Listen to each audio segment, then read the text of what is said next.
새벽 5시 알람이 울리기도 전에 지은은 눈을 떴습니다. 23살 청년의 하루는 이렇게 일찍 시작됩니다. 서울 변두리 반지하 원룸에서 혼자 살고 있는 지은이 오늘도 병원으로 향했죠. 간병인이라는 직업을 가진 지 벌써 3년째입니다. 처음엔 힘들었지만 이제는 익숙해졌어요. 아니, 익숙해져야 했습니다. 시청해 주시기 전 구독과 좋아요 꼭 부탁드립니다. 매일 아침 1시간 넘게 지하철을 타고 출근하는 길은 고단했지만 지은은 한 번도 불평하지 않았어요. 지은이 일하는 서울대병원 8층 중환자실은 항상 긴장감이 돌았습니다. 생사를 오가는 환자들이 있는 곳이니까요. 오늘도 여느 때와 다름없이 지은은 담당 환자들을 돌보기 시작했어요. 침대 정리부터 시작해서 체위 변경, 식사 보조까지 해야 할 일이 산더미였습니다. 이상하게도 지은이 돌보는 환자들은 다른 간병인들이 돌보는 환자들보다 회복이 빨랐습니다. 동료들은 지은이 손이 약손인가 봐라고 농담했지만 지은 본인도 왜 그런지 알 수 없었어요. 그냥 환자들을 보면 어떻게 해야 할지 본능적으로 알았거든요. 어떤 때는 의료진들보다 먼저 환자의 이상 징후를 발견하기도 했습니다. 이날도 평소와 다름없이 일을 하던 중 갑자기 중환자실에 응급 상황이 발생했습니다. VIP 병실에 입원해 있던 80대 할아버지가 갑자기 의식을 잃고 쓰러진 거예요. 호흡도 불규칙해지고 맥박도 약해졌습니다. 의료진들이 달려왔지만 상황은 심각했습니다. 심장이 멈춘 상태였죠. 지은은 순간적으로 몸이 움직였습니다. 평소 독학으로 배운 응급처치 지식을 총동원해서 심폐소생술을 시작했어요. 정확한 위치에 손을 올려놓고 일정한 리듬으로 가슴 압박을 시작했습니다. 다른 사람들은 당황했지만 지은의 손길은 정확했습니다. 마치 수십 년 경험을 쌓은 의사처럼 침착하게 응급처치를 했죠. 10분 후 할아버지는 기적적으로 의식을 되찾았습니다. 의료진들은 모두 놀랐어요. 간병인이 이 정도 응급처치를 할 수 있다는 게 신기했거든요. 하지만 지은에게는 이런 일이 처음이 아니었습니다. 어릴 때부터 아픈 사람을 보면 어떻게 해야 할지 본능적으로 알았어요. 마치 타고난 재능처럼 말이죠. 고아원에 있을 때도 아픈 아이들을 돌봐주곤 했었거든요. 그날 저녁 지은은 양부모 집에 들렀습니다. 한 달에 한 번씩 안부를 확인하러 가는 거였어요. 작은 아파트였지만 지은에게는 그나마 가족이라고 부를 수 있는 곳이었습니다. 양아버지와 양어머니는 거실에서 TV를 보고 있었고 양오빠 민수는 친구들과 게임을 하고 있었습니다. 지은이 왔네. 밥은 먹고 왔지? 양어머니가 대수롭지 않게 물었어요. 예전처럼 따뜻한 인사는 아니었지만 그래도 안부는 묻는 거였죠. 네, 먹고 왔습니다. 지은이 정중하게 대답했습니다. 그래, 됐다. 민수야, 친구들한테 인사해. 양어머니가 민수에게 말했죠. 민수는 친구들에게 얘는 우리 집에서 일하는 애야라고 소개했습니다. 친구들은 아, 식모구나라고 대답했어요. 지은의 가슴이 찡했지만 표정은 변하지 않았습니다. 이미 익숙한 일이었거든요. 민수는 항상 이런 식으로 지은을 소개했어요. 누나라고 부르지도 않고 가족이라고 하지도 않았습니다. 오늘 병원에서 응급환자 살렸어요. 지은이 조심스럽게 말했습니다. 혹시나 해서 자신의 이야기를 해본 거였어요. 조금이라도 관심을 보여주기를 바라면서 말이에요. 그래, 대단하네. 그런데 그깟 간병인 일로 뭘 그렇게 자랑스러워해. 양아버지가 시큰둥하게 대답했어요. 전혀 놀라거나 대단하다고 생각하지 않는 눈치였습니다. 민수는 더 직설적이었습니다. 누나가 의사도 아닌데 환자를 살렸다고? 과장하지 마. 의료진들이 한 일이겠지. 지은은 더 이상 말하지 않았습니다. 어차피 믿어주지도 않을 거고 관심도 없다는 걸 알고 있었거든요. 항상 이런 식이었어요. 지은이 뭔가 성취를 해도 별것 아니라는 반응이었습니다. 30분 정도 앉아 있다가 지은은 집을 나왔습니다. 더 이상 할 말도 없었고 분위기도 어색했거든요. 돌아가는 길에 마음이 무거웠어요. 왜 항상 이런 식일까요? 진짜 가족이란 게 뭘까 하는 생각이 들었습니다. 지하철에서 다른 가족들을 보면 부러웠어요. 서로 관심을 갖고 대화하는 모습들이 말이에요. 그날 밤 지은은 또다시 이상한 꿈을 꾸었습니다. 커다란 저택과 아름다운 정원이 나오는 꿈이었어요. 꽃들이 만발한 정원에서 어린아이가 뛰어놀고 있었고 따뜻한 여자 목소리가 지아야, 위험해라고 부르고 있었습니다. 그 목소리는 너무나 다정하고 사랑스러웠어요. 지은은 항상 이 꿈을 꿀 때마다 가슴이 먹먹해졌어요. 왜 이런 꿈을 꾸는지, 그 아이가 누구인지, 그 목소리의 주인이 누구인지 알 수 없었거든요. 하지만 꿈에서 깨고 나면 이상하게 그리운 감정이 들었어요. 마치 잃어버린 무언가를 찾고 있는 것 같은 느낌이었습니다. 다음 날 아침 지은은 평소보다 일찍 병원에 도착했습니다. 어제 응급처치를 받은 할아버지의 상태를 확인하려고 했어요. VIP 병실에 들어가니 할아버지가 깨어 있었습니다. 다행히 할아버지는 많이 좋아진 상태였습니다. 의식도 또렷하고 말도 잘하고 있었죠. 얼굴에도 혈색이 돌아왔어요. 어제 저를 살려준 분이 누구예요? 할아버지가 물었습니다. 저입니다. 지은이 대답했어요. 아, 고마워요. 정말 고마워요. 덕분에 살았어요. 할아버지의 눈에 눈물이 고였습니다. 당신이 아니었다면 저는 죽었을 거예요. 지은은 뿌듯했어요. 이런 순간을 위해 간병인 일을 하는 것 같았습니다. 돈이나 인정을 위해서가 아니라 누군가에게 진짜 도움이 되는 일을 하고 있다는 것만으로도 충분했어요. 양가족은 관심을 보여주지 않았지만 환자들은 진심으로 고마워해줬거든요. 그 할아버지는 평범한 환자가 아니었습니다. 강 원장의 아버지였거든요. 강 원장은 서울대병원에서 가장 실력 있는 의사 중 한 명이었어요. 50대 중반의 온화한 인상을 가진 분이었습니다. 평소에도 직원들에게 친절하기로 유명했죠. 아버지가 위험했다는 소식을 듣고 급하게 수술실에서 나와 병원으로 달려왔습니다. 아버지, 괜찮으세요? 강 원장이 걱정스러운 목소리로 물었습니다. 어젯밤 갑작스런 연락을 받고 잠도 못 잤거든요. 괜찮다, 괜찮아. 이 젊은 친구가 나를 살려줬어. 할아버지가 지은을 가리키며 말했어요. 정말 대단한 아이야. 의사보다도 빨리 응급처치를 해줬어.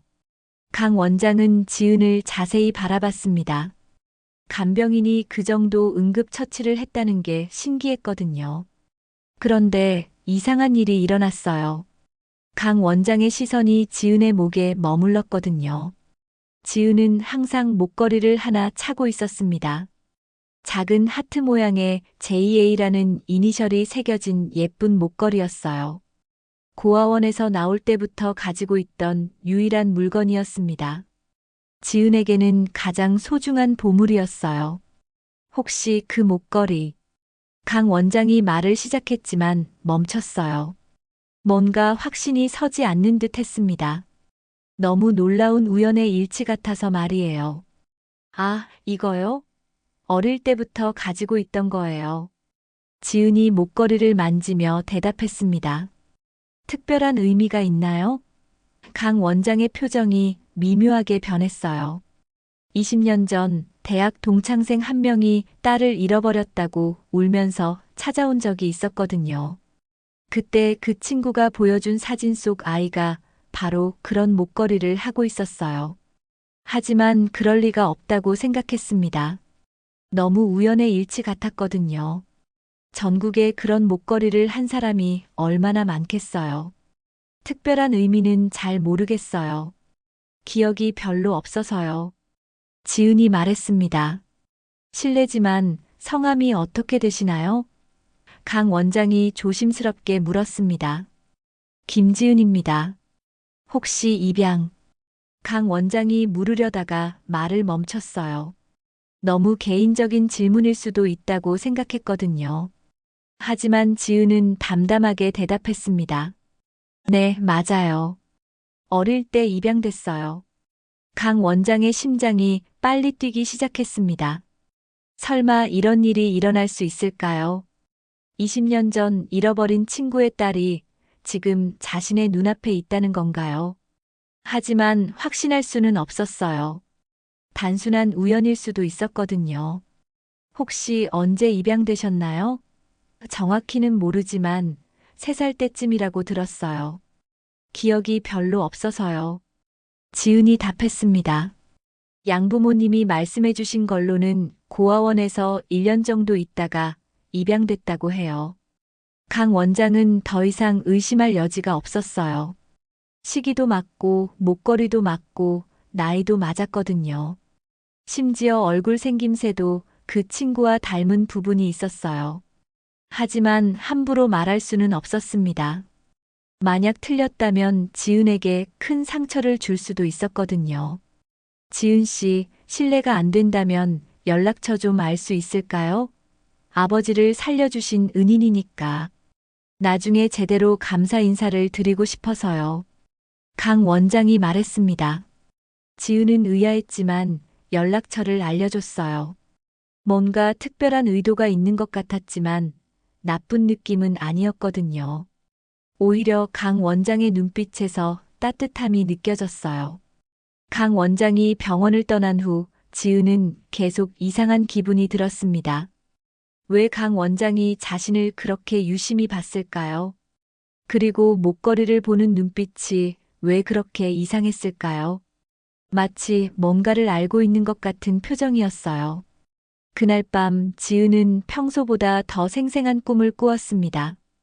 이번에는 꿈속에서 어떤 여자가 울고 있었어요. 그 여자는 고급스러운 옷을 입고 있었지만 얼굴은 절망에 차 있었습니다. 지아야, 엄마가 꼭 찾을게. 꼭 찾을 거야. 그 여자의 목소리는 절망적이면서도 간절했습니다. 어디 있든 엄마가 반드시 찾아낼 거야. 지은은 꿈에서 깨어나 가슴이 두근거렸어요. 왜 자꾸 이런 꿈을 꾸는 걸까요? 그리고 그 여자는 누구일까요? 목소리가 너무나 익숙했거든요. 마치 어디선가 들어본 것 같은 느낌이었어요. 한편 강 원장은 집에 돌아가서 밤새 고민했습니다. 정말 그 아이가 한 회장의 딸일까요? 아니면 단순한 우연의 일치일까요?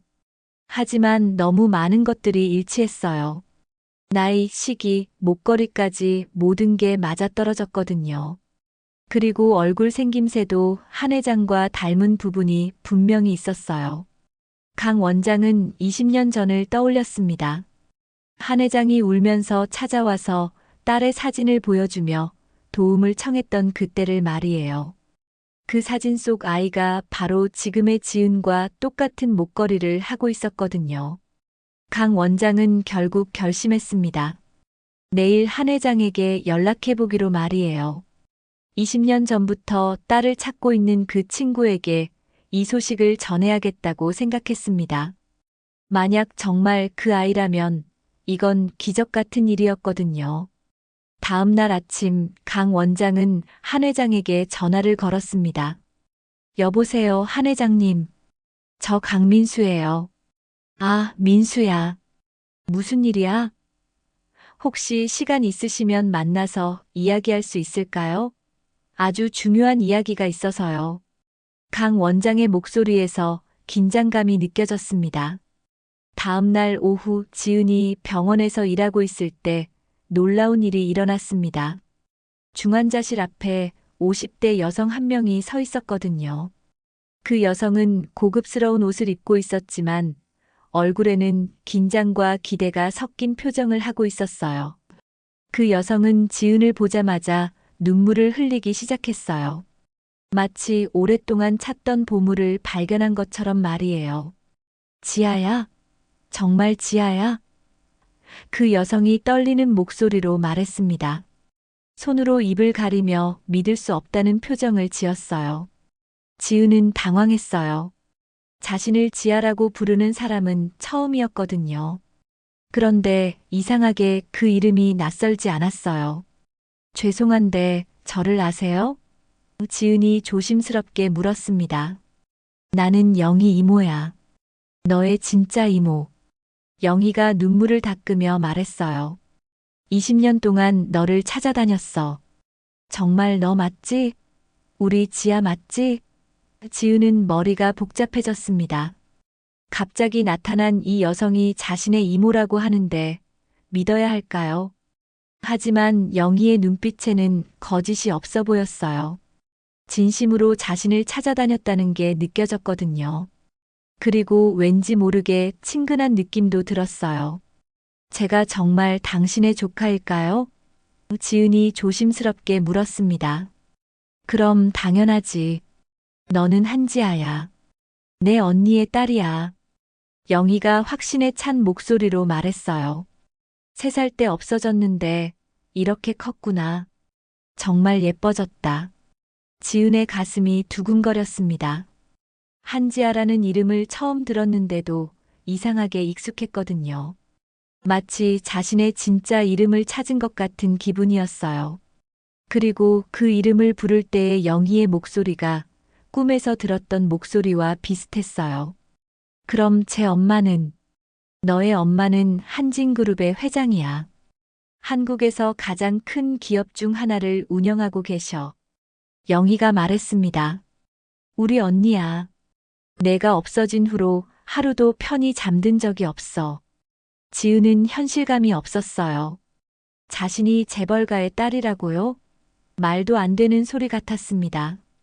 지금까지 간병인으로 살아온 자신이 갑자기 재벌가 딸이라니요. 하지만 영희는 계속해서 구체적인 이야기를 들려줬어요. 20년 전 3살이던 지아가 갑자기 사라졌다는 것. 유괴범들이 아이를 데려갔다는 것. 온 가족이 미쳐가며 찾아다녔다는 것.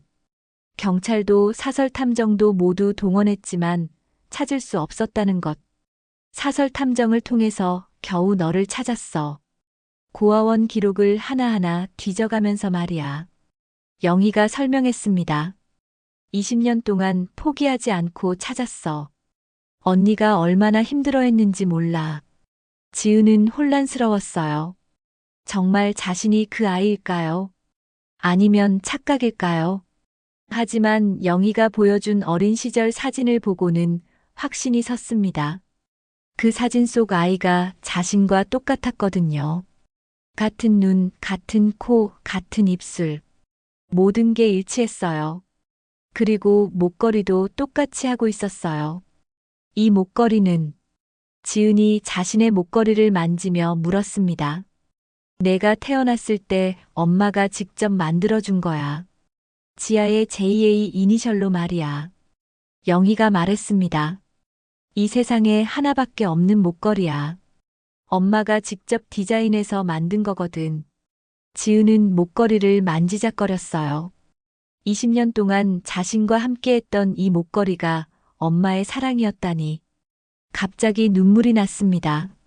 그동안 자신의 정체성을 찾지 못해서 고민했었는데 드디어 실마리를 찾은 것 같았거든요. 그럼 제 엄마는 지금 어디에? 언니는 지금도 너를 찾고 있어. 하루도 빠짐없이. 영희가 말했어요. 회사 일도 제대로 못할 정도로 너만 생각하고 있어. 이제야 우리 지아를 찾았구나. 바로 그때 강 원장이 나타났습니다. 어제부터 고민하다가 한 회장에게 연락했더니 한 회장이 직접 병원으로 오겠다고 했거든요. 그리고 영희도 함께 온다고 했어요. 지은 씨, 잠깐 시간 있으세요? 강 원장이 말했습니다. 아, 강 원장님. 이분은 제 이모라고 하시는 분이에요. 지은이 소개했습니다. 강 원장과 영희는 서로를 바라봤어요. 둘 다 같은 생각을 하고 있었습니다. 정말 지은이 그 아이가 맞는 것 같다고 말이에요. 혹시 한 회장님과 연락이 닿으셨나요? 영희가 강 원장에게 물었습니다. 네, 지금 오시는 중이에요. 곧 도착하실 거예요. 강 원장이 답했습니다. 20년 만에 만나는 거니까 준비가 필요하실 거예요. 지은은 떨렸어요. 20년 만에 친엄마를 만난다니 상상도 할 수 없었습니다. 정말 자신이 그 아이가 맞을까요? 아니면 모든 게 착각일까요? 하지만 마음 깊은 곳에서는 확신이 들었어요. 자신이 꾸던 꿈들, 이상한 기시감들, 모든 게 설명이 되는 것 같았거든요. 영희는 지은의 손을 잡고 말했습니다. 지아야, 무서워하지 마.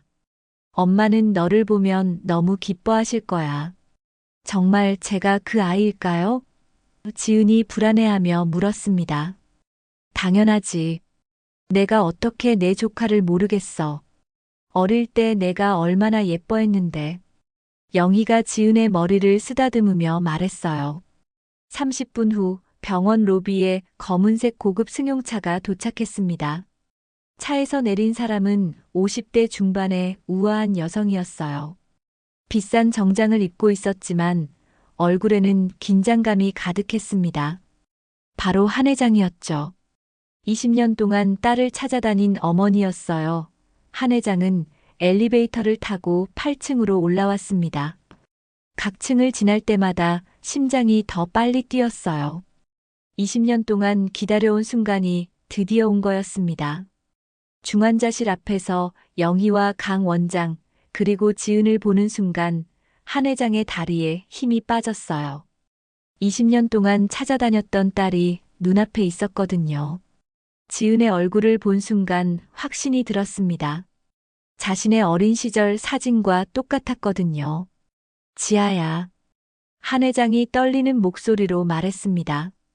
지은을 보는 순간 확신이 들었어요.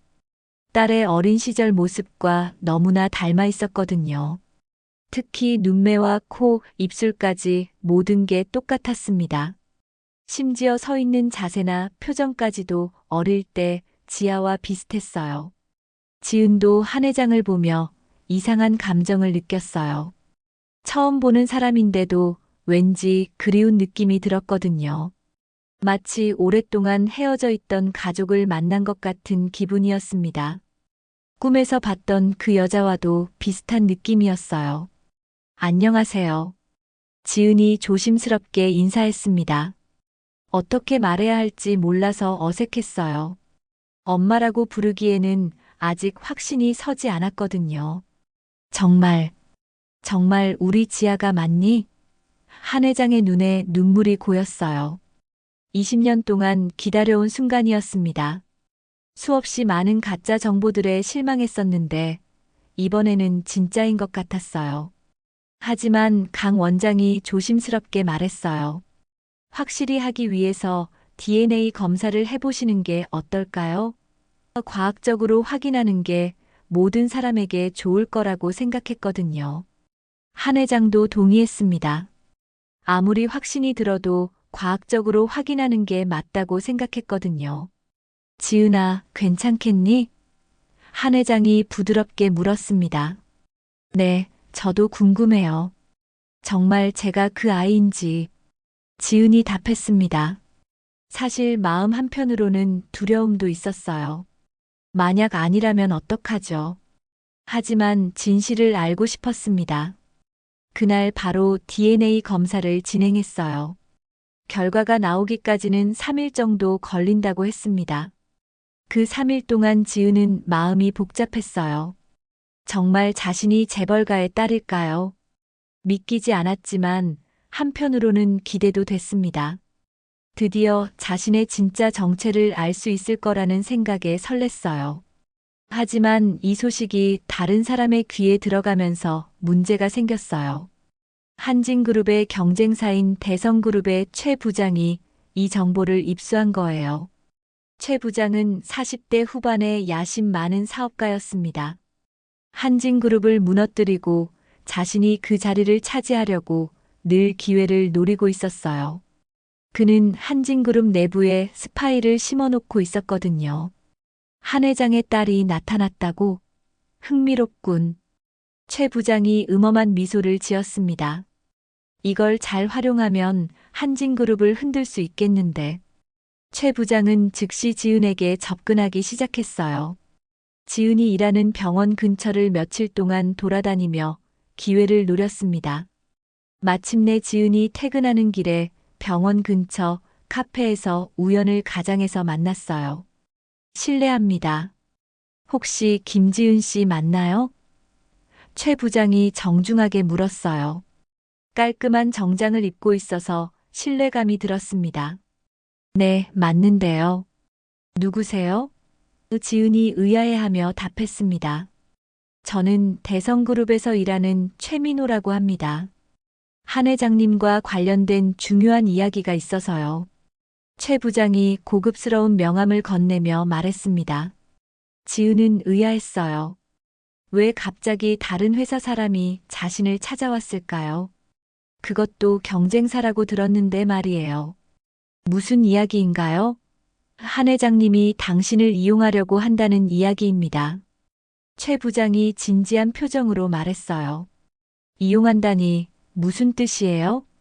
지은이 놀라며 물었습니다. 그럴 리가 없다고 생각했거든요. 한 회장의 눈빛에서 진심을 느꼈었는데요. 한진그룹이 지금 경영상 어려움에 처해 있어요. 그래서 잃어버린 딸을 찾았다는 스토리로 대중의 동정을 사려는 거죠. 최 부장이 거짓말을 했습니다. 언론 플레이용으로 당신을 이용하려는 거예요. 지은은 충격을 받았어요. 정말 자신이 이용당하는 걸까요? 그동안 느꼈던 따뜻한 감정들이 모두 가짜였을까요? 영희 이모의 눈물도 한 회장의 떨리는 목소리도 모두 연기였을까요? 증거가 있나요? 지은이 물었습니다. 최 부장은 미리 준비한 가짜 서류들을 보여줬어요. 한진그룹의 재정 상태가 안 좋다는 조작된 자료들이었습니다. 그럴듯하게 만들어진 가짜 회계 자료와 신문 기사들이었어요. 지은은 혼란스러웠어요. 누구를 믿어야 할지 알 수 없었거든요. 한편 최 부장은 지은의 양가족에게도 접근했습니다. 양아버지와 양어머니, 그리고 민수를 만나서 지은의 정체에 대해 알려준 거예요. 먼저 돈의 냄새를 맡게 해서 욕심을 부추기려는 계획이었습니다. 지은이가 재벌가 딸이라고요? 양어머니가 눈을 동그랗게 뜨며 놀라서 물었습니다. 네, 한진그룹 회장의 친딸이에요. DNA 검사까지 하고 있어요. 최 부장이 말했습니다. 그래서 미리 말씀드리는 거예요. 앞으로 지은 씨가 부자가 될 테니까 잘해두시라고요. 양가족의 태도가 180도 바뀌었어요. 갑자기 지은이가 금덩어리처럼 보이기 시작했거든요. 특히 민수는 흥분을 감추지 못했습니다. 누나가 재벌가 딸이라고? 진짜로? 그럼 우리도 이제 부자 되는 거야? 양부모도 마찬가지였어요. 갑자기 지은이에게 관심을 보이기 시작했습니다. 그동안 무시하고 차별했던 것도 잊은 채 말이에요. 우리가 지은이를 얼마나 잘 키웠는데 이제 보답받을 때가 됐네. 양아버지가 기대에 찬 목소리로 말했어요. 하지만 최 부장의 진짜 목적은 따로 있었습니다. 지은을 통해서 한진그룹의 내부 정보를 빼내거나 아니면 지은을 이용해서 한 회장을 곤란하게 만드는 거였어요. 스캔들을 만들어서 한진그룹의 주가를 떨어뜨리려는 계획이었습니다. 지은은 점점 더 혼란스러워졌습니다. 한 회장은 정말 자신을 이용하려는 걸까요? 아니면 최 부장이 거짓말을 하는 걸까요? 누구를 믿어야 할지 알 수 없었어요. 최 부장이 보여준 자료들도 그럴듯해 보였거든요. 드디어 DNA 검사 결과가 나왔습니다. 강 원장이 직접 지은에게 전화를 걸었어요. 지은 씨, 병원으로 오실 수 있나요? 결과가 나왔어요. 강 원장의 목소리에서 긴장감이 느껴졌습니다. 지은의 심장이 빨리 뛰었습니다. 드디어 진실을 알 수 있는 순간이었거든요. 20년 동안 궁금했던 자신의 정체를 확실히 알 수 있는 거였어요. 병원에 도착하니 한 회장과 영희 이모가 이미 와 있었어요. 두 사람 모두 긴장한 표정이었습니다. 강 원장이 검사 결과지를 펼쳤습니다. 99.98% 일치합니다. 지은 씨는 정말 한 회장님의 친딸이 맞아요. 그 순간 모든 사람들이 조용해졌어요. 20년의 공백을 메우는 기적이 일어난 거였습니다. 한 회장은 참았던 눈물을 터뜨렸어요. 지아야, 정말 우리 지아야. 20년 동안 흘렸던 눈물이 모두 기쁨의 눈물로 바뀌는 순간이었습니다. 영희 이모도 울고 있었습니다. 언니, 드디어 지아를 찾았어. 드디어. 지은도 눈물이 났어요. 자신의 진짜 정체를 알게 된 것도 그렇고 20년 동안 자신을 찾아다닌 가족들의 마음을 생각하니 가슴이 뭉클했거든요. 이제야 자신이 누구인지 확실히 알 수 있었어요. 하지만 기쁨도 잠시 더 충격적인 진실이 밝혀졌습니다. 강 원장이 심각한 표정으로 말했어요. 사실 DNA 검사를 하면서 다른 것도 조사해봤어요. 20년 전 유괴 사건에 대해서 말이에요. 무슨 이야기예요? 한 회장이 물었습니다. 최민호라는 사람이 그때 사건에 연루되어 있었어요. 강 원장이 충격적인 말을 했습니다.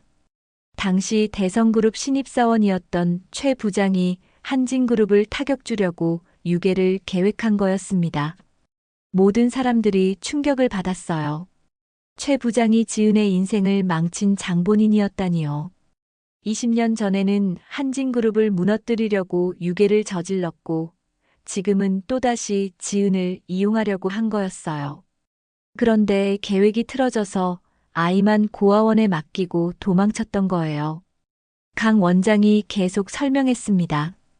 경찰 수사 기록을 다시 조사해 봤더니 최 부장과 당시 유괴범들 사이의 연결고리가 발견됐어요. 그 사람이 최근에 지은 씨에게 접근했다는 정보도 입수했어요.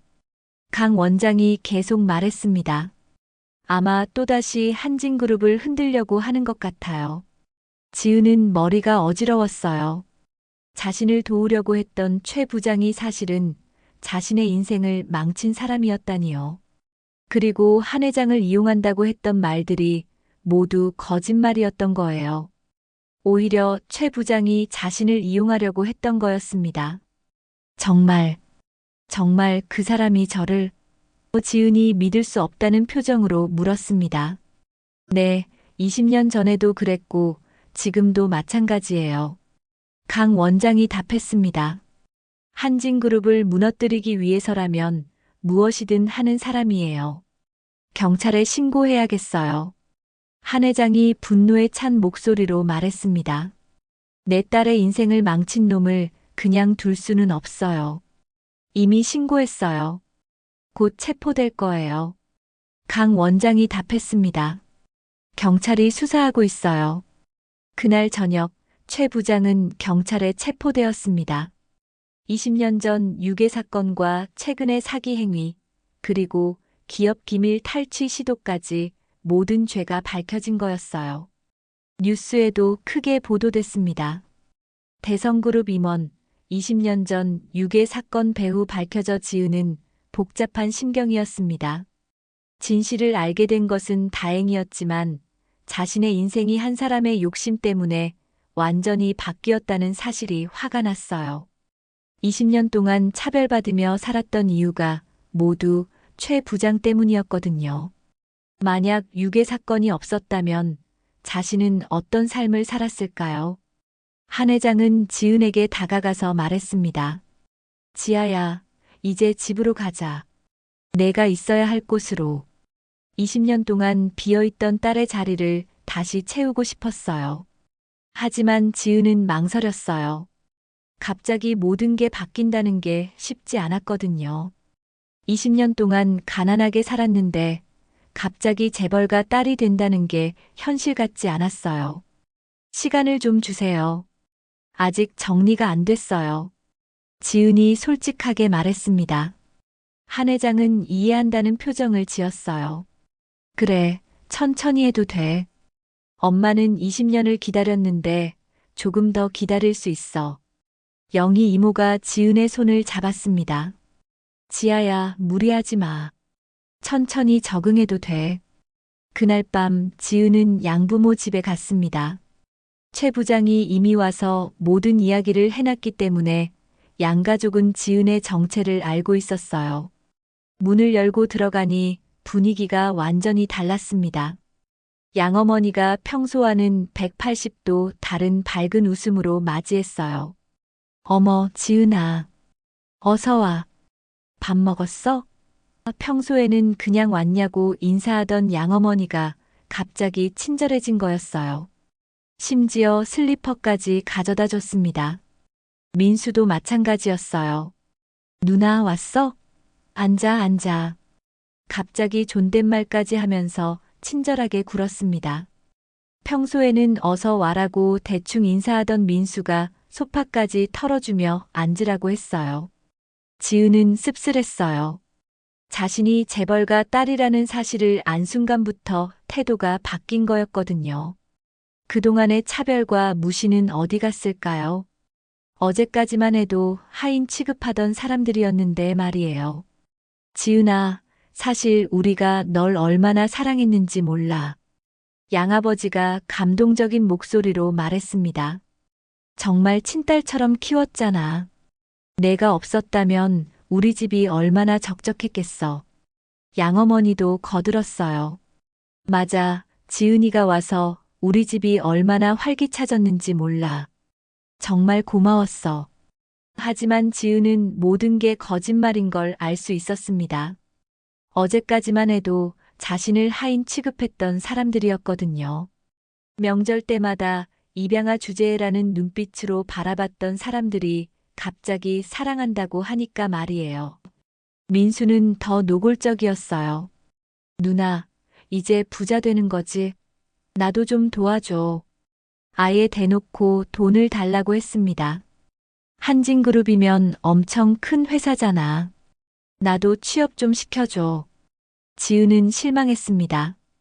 역시 이 사람들은 자신을 진심으로 가족으로 생각한 적이 없었구나 싶었어요. 돈과 지위가 생기니까 갑자기 친절해진 거였습니다. 진짜 가족이라면 지은이 힘들 때 함께 했어야 하는데 이득이 생기니까 갑자기 나타난 거였어요. 다음 날부터 양가족의 행동은 더욱 노골적이 되었습니다. 양아버지는 아예 한 회장에게 전화를 걸었어요.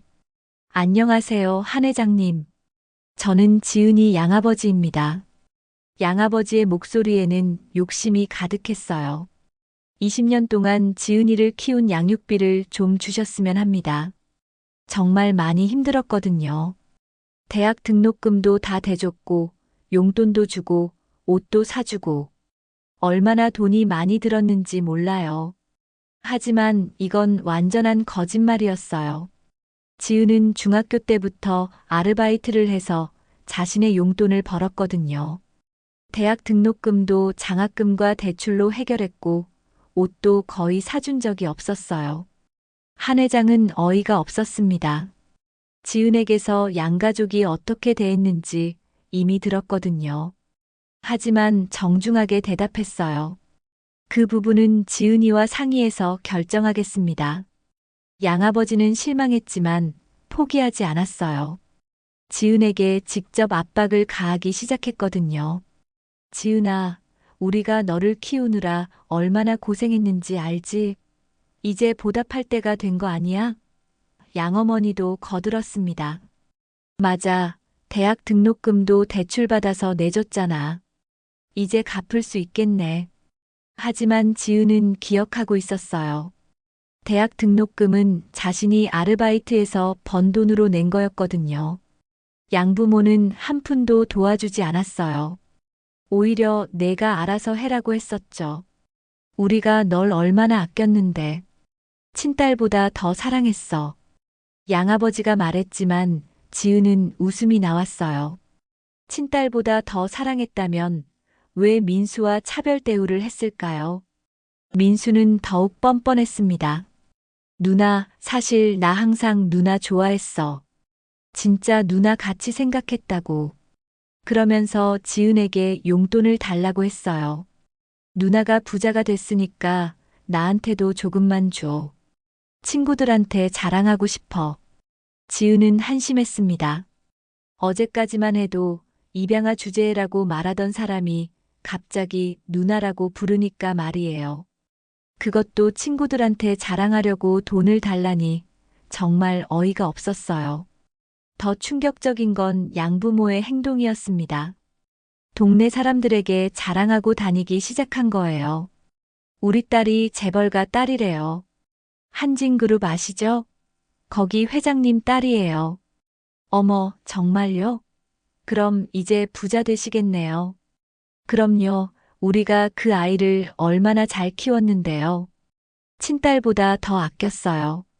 양부모는 마치 자신들이 훌륭한 부모인 것처럼 포장했어요. 하지만 지은은 모든 걸 기억하고 있었습니다. 명절 때마다 받았던 차가운 시선들, 진짜 가족이 아니야라는 말들, 차별 대우들 말이에요. 그날 저녁 지은은 한 회장을 만났습니다. 조용한 카페에서 둘만의 시간을 가졌어요. 지아야, 양가족 때문에 힘들지? 한 회장이 걱정스럽게 물었습니다. 지은의 표정을 보니 뭔가 있는 것 같았거든요. 괜찮아요. 예상했던 일이에요. 지은이 담담하게 답했습니다. 하지만 속으로는 상처받았어요. 20년 동안 가족이라고 생각했던 사람들이 결국 이런 사람들이었다니 말이에요. 엄마가 보기에는 괜찮지 않은 것 같은데. 한 회장이 지은의 손을 잡았어요. 20년 만에 만진 딸의 손이 거칠어져 있어서 마음이 아팠습니다. 그동안 정말 고생 많았구나. 괜찮아요. 덕분에 강해졌어요. 지은이 미소 지었습니다. 하지만 한 회장은 양가족에 대해 화가 났어요. 어떻게 아이를 그렇게 대할 수 있을까 싶었거든요. 20년 동안 차별하고 무시하더니 돈 냄새만 나니까 갑자기 친절해지다니 말이에요. 지아야, 이제 우리 집에서 살자. 내가 있어야 할 곳은 거기야. 아직은 시간이 필요해요. 급작스럽게 모든 걸 바꾸기는 어려워요. 지은이 솔직하게 말했습니다. 한 회장은 이해했어요. 20년 동안 떨어져 살았는데 하루아침에 가족이 될 수는 없다는 걸 알고 있었거든요. 하지만 영희 이모는 달랐습니다. 지은에게 다가가서 따뜻하게 말했어요. 지아야, 진짜 가족은 어려울 때 함께하는 사람이야. 돈이 생겼을 때 갑자기 나타나는 사람들이 아니라. 지은은 이모의 말에 공감했습니다. 20년 동안 자신을 찾아다닌 이모와 한 회장이 진짜 가족이라는 걸 알 수 있었어요. 양가족처럼 이득이 생겼을 때만 나타나는 게 아니라 진심으로 자신을 사랑하고 걱정해주는 사람들이었거든요. 그날 밤 지은은 많은 생각을 했습니다. 이제 어떻게 살아야 할까요? 양가족과의 관계는 어떻게 해야 할까요? 그리고 갑자기 재벌가 딸이 된 자신은 어떤 삶을 살아야 할까요? 답을 찾기가 쉽지 않았어요. 일주일 후 지은은 한 회장과 함께 살기로 결정했습니다. 더 이상 양가족의 위선적인 행동을 견딜 수 없었거든요. 매일 돈 이야기만 하는 그들을 보며 실망감이 커졌어요. 한 회장의 집은 서울 강남에 있는 커다란 저택이었어요. 지은이 어릴 때 꿈에서 봤던 그 집과 똑같았습니다. 높은 담장과 아름다운 정원, 웅장한 건물까지 모든 게 꿈에서 본 그대로였어요. 여기가 내가 태어나고 자란 집이야. 한 회장이 감동적인 목소리로 말했습니다. 3살 때까지 여기서 뛰어놀았어. 집 안으로 들어가니 모든 게 웅장했어요. 높은 천장, 화려한 샹들리에, 넓은 거실까지. 지은은 압도당했습니다. 20년 동안 반지하에서 살았는데 갑자기 이런 큰 집에서 산다는 게 현실 같지 않았어요. 마치 드라마 속에 들어온 것 같은 기분이었습니다. 내 방은 그대로 보존해뒀어. 언젠가 돌아올 거라고 믿었거든. 한 회장이 지은을 2층 방으로 안내했습니다. 계단을 오르며 벽에 걸린 가족 사진들을 봤는데 어린 지은의 모습이 있었어요. 방문을 열자 지은은 깜짝 놀랐어요. 어린 아이의 방이 그대로 있었거든요. 인형들, 그림책들, 작은 침대까지 모든 게 20년 전 그 상태 그대로였습니다. 먼지 하나 없이 깨끗하게 정리되어 있었어요. 매일 청소해서 관리했어. 내가 돌아오기를 기다리면서. 한 회장의 목소리가 떨렸어요. 20년 동안 희망을 놓지 않았던 마음이 느껴졌습니다. 지은은 감동받았습니다. 20년 동안 희망을 놓지 않고 기다린 어머니의 마음이 느껴졌거든요. 하지만 새로운 환경에 적응하는 건 쉽지 않았어요. 집 안에는 수많은 직원들이 있었고 모든 게 격식을 차려야 했습니다. 식사할 때도 정해진 자리가 있었고 옷을 입을 때도 신경 써야 할 게 많았어요. 지은은 불편했어요. 자유롭게 살던 삶과는 너무 달랐거든요. 아침에 일어나면 메이드가 옷을 준비해주고 식사도 정해진 시간에 정해진 메뉴를 먹어야 했습니다. 더 힘든 건 외부의 시선이었습니다. 한진그룹 회장의 딸이 나타났다는 소식이 언론에 알려지면서 큰 화제가 되었어요. 20년 만에 나타난 재벌 2세 한진그룹 상속녀 등장 간병인에서 재벌가 딸로 이런 제목의 기사들이 쏟아졌습니다. 지은의 사진까지 신문에 실렸어요. 사람들은 지은을 호기심 어린 눈으로 바라봤어요. 길을 걸어도 카페에 가도 사람들이 수군거렸습니다. 저 사람이 그 유명한 한진그룹 딸이래. 갑자기 나타나서 얼마나 좋을까. 20년 동안 어디서 뭘 하고 살았던 거래. 지은은 이런 시선들이 부담스러웠어요. 자신은 그냥 평범하게 살고 싶었는데 갑자기 유명인이 된 기분이었거든요. 어디를 가든 사람들이 쳐다보고 수군거리니까 불편했어요. 특히 상류층 사교 모임에 참석할 때가 가장 힘들었습니다. 한 회장이 지은을 사람들에게 소개해 주려고 했지만 사람들의 반응은 시큰둥했어요. 갑자기 나타난 딸이라니 정말 친딸이 맞나요? 20년 동안 어디서 뭘 하고 살았던 거예요? 교육은 제대로 받았나요? 이런 말들이 지은의 마음에 상처를 줬습니다. 겉으로는 웃으며 인사했지만 속으로는 지은을 무시하는 게 느껴졌어요. 지은은 점점 위축되기 시작했어요. 자신이 이 세계에 어울리지 않는다고 생각했거든요. 모든 게 낯설고 어려웠어요. 예절도 말하는 방식도 옷 입는 것도 다 배워야 했습니다. 하지만 강 원장이 지은에게 희망적인 제안을 했습니다. 어느 날 병원에서 만났을 때 말이에요. 지은 씨, 의대에 진학해 보시는 게 어떨까요? 의대요? 지은이 놀라며 물었습니다. 네, 당신의 진정한 재능은 사람을 치유하는 거예요. 병원에서 보여준 모습들을 보면 타고난 의사 같아요. 강 원장이 진심으로 말했습니다. 간병인으로 일할 때도 그렇고 응급 상황에서 보여준 침착함도 그렇고 정말 의사 재능이 있어요. 지은의 눈이 반짝였어요. 의사가 되는 것, 그건 자신이 정말 하고 싶었던 일이었거든요. 돈이나 지위 때문이 아니라 진심으로 사람들을 도울 수 있는 일 말이에요. 어릴 때부터 아픈 사람을 보면 도와주고 싶었거든요. 하지만 제가 의대에 갈 수 있을까요? 물론이에요. 당신은 충분히 능력이 있어요. 그리고 이제 경제적인 문제도 없잖아요. 강 원장이 격려했습니다. 나이도 아직 젊고 의지만 있다면 충분히 가능해요. 지은은 결심했어요. 의대에 진학해서 진짜 의사가 되겠다고 말이에요. 자신만의 길을 찾고 싶었거든요. 재벌가 딸이라는 타이틀이 아니라 자신의 능력으로 인정받고 싶었어요. 한 회장에게 이야기했을 때 한 회장은 반대할 줄 알았는데 의외로 지지해줬어요. 좋은 생각이야. 내가 하고 싶은 일을 해야지. 회사는 어떻게요? 지은이 걱정스럽게 물었습니다. 회사는 나중 일이야.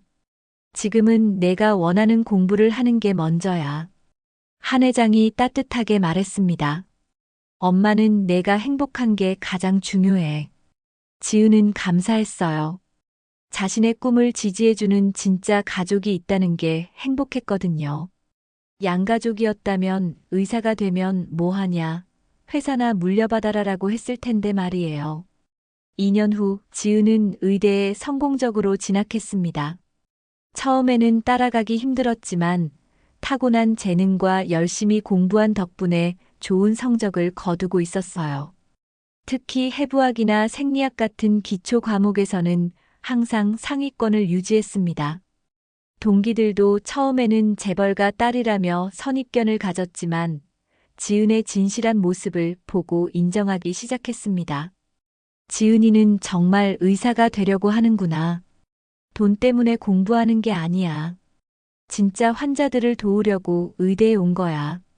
동기들의 인식이 바뀌었어요. 지은이 시험 때마다 밤새워 공부하고 실습에서도 가장 열심히 하는 모습을 봤거든요. 지은은 특히 소아과에 관심이 많았습니다. 어려운 환경에 있는 아이들을 도와주고 싶었거든요. 자신처럼 힘든 시간을 보내고 있는 아이들에게 희망을 주고 싶었어요. 입양아들이나 가정 환경이 어려운 아이들을 보면 특히 마음이 아팠거든요. 한 회장은 지은의 모습을 보며 뿌듯해했습니다. 역시 내 딸이야. 착하고 똑똑해. 딸이 자신의 길을 찾아가는 모습이 자랑스러웠어요. 돈이나 지위에 연연하지 않고 자신의 꿈을 쫓는 딸이 대견했습니다. 영희 이모도 마찬가지였어요. 지아가 정말 멋진 사람으로 자랐어. 20년 동안 찾아다닌 보람이 있다고 생각했습니다. 양가족과의 관계는 적당한 선을 유지하고 있었습니다. 지은은 그들을 완전히 등지지는 않았어요. 하지만 예전처럼 가까이 지내지도 않았습니다. 한 달에 한 번 정도 안부 전화를 하거나 명절에 잠깐 얼굴을 보는 정도였어요. 지은아, 우리 용서해줘. 그때 우리가 잘못했어. 양어머니가 사과했지만 지은은 담담했어요. 괜찮아요. 이제 다 지난 일이에요. 지은은 용서했지만 잊지는 않았습니다. 진짜 가족과 가짜 가족의 차이를 확실히 알게 되었거든요. 어려울 때 함께하는 사람과 이득이 있을 때만 나타나는 사람의 차이를 말이에요. 민수도 변했어요. 지은의 성공을 보며 자신의 잘못을 깨달았습니다. 누나, 정말 미안해. 그때 내가 너무했어. 괜찮아. 대신 앞으로는 다른 사람들에게 그러지 마. 지은이 따뜻하게 말했습니다. 특히 약한 사람들에게는 더욱 친절하게 해. 지은은 의대 3년 차가 되면서 본격적인 임상 실습을 시작했어요. 소아과 병동에서 실습하면서 아픈 아이들을 만났습니다. 특히 입양아이거나 가정 환경이 어려운 아이들에게 특별히 신경 썼어요. 자신의 경험을 바탕으로 아이들을 이해할 수 있었거든요. 선생님, 저도 입양아예요. 8살 된 민지가 지은에게 조심스럽게 말했습니다. 그래, 나도 입양아였어. 지은이 따뜻하게 웃으며 답했어요. 정말요? 그럼 우리 같은 거네요. 민지의 얼굴이 밝아졌습니다. 같은 처지의 사람을 만난 게 반가웠거든요. 지은은 민지에게 말했어요. 너는 특별한 아이야. 입양아라는 게 부끄러운 게 아니야. 오히려 더 많은 사람들의 사랑을 받는 거야. 민지의 눈이 반짝였어요. 정말요? 정말이야. 나도 그렇게 자랐거든. 그리고 지금은 의사가 되려고 공부하고 있어. 지은은 이런 순간들이 가장 행복했어요. 자신의 경험이 다른 사람들에게 도움이 되는 걸 보면 뿌듯했거든요. 아픈 아이들이 희망을 갖게 되는 모습을 볼 때마다 보람을 느꼈어요. 한 회장도 지은의 꿈을 적극 지원했습니다. 입양아들을 위한 장학재단을 만들어서 지은이 운영하도록 했어요. 지아야, 내가 하고 싶은 일을 마음껏 해. 고마워요, 엄마. 지은이 한 회장을 처음으로 엄마라고 자연스럽게 불렀습니다. 한 회장의 눈에 눈물이 고였어요. 20년 만에 듣는 딸의 목소리였거든요. 진심으로 엄마라고 부르는 딸의 모습이 감동적이었어요. 지은은 이제 진정한 행복을 찾았습니다. 돈이나 지위가 아니라 자신이 좋아하는 일을 하며 사람들을 도울 수 있다는 것. 그리고 진심으로 사랑해주는 가족이 있다는 것. 그것이 진짜 행복이라는 걸 깨달았어요. 물질적인 풍요보다는 마음의 풍요로움이 더 중요하다는 걸 알게 됐습니다. 어느 날 지은이 소아과 병동에서 입원한 아이들을 모아놓고 말했습니다. 여러분은 모두 소중한 존재예요. 어떤 환경에서 태어났든 어떤 가정에서 자랐든 상관없어요. 중요한 건 여러분 자신이에요. 아이들의 얼굴이 밝아졌어요. 환경이 사람을 만드는 게 아니라 사람이 환경을 만드는 거예요. 여러분도 언젠가는 다른 사람들에게 희망을 줄 수 있는 멋진 어른이 될 거예요. 저도 의사가 될 수 있어요? 한 아이가 물었습니다. 당연하지. 꿈이 있고 노력한다면 뭐든 할 수 있어. 나도 간병인에서 의대생이 됐잖아. 지은의 이야기는 많은 사람들에게 희망을 주었습니다. 입양아들에게는 꿈과 용기를, 부모들에게는 진정한 사랑이 무엇인지 알려주었어요. 가난한 환경에서 자란 아이들에게도 희망을 주었습니다. 지은의 이야기가 방송과 신문을 통해 알려지면서 많은 사람들이 감동받았어요. 환경을 탓하지 말고 자신의 길을 찾아가라는 메시지가 큰 반향을 일으켰습니다. 20년 만에 찾은 진짜 가족, 그리고 자신만의 꿈을 찾은 지은의 이야기는 이렇게 끝이 났습니다. 하지만 지은의 새로운 인생은 이제 시작이었어요. 의사가 되어 더 많은 사람들을 도우며 희망을 전파하는 멋진 인생 말이에요.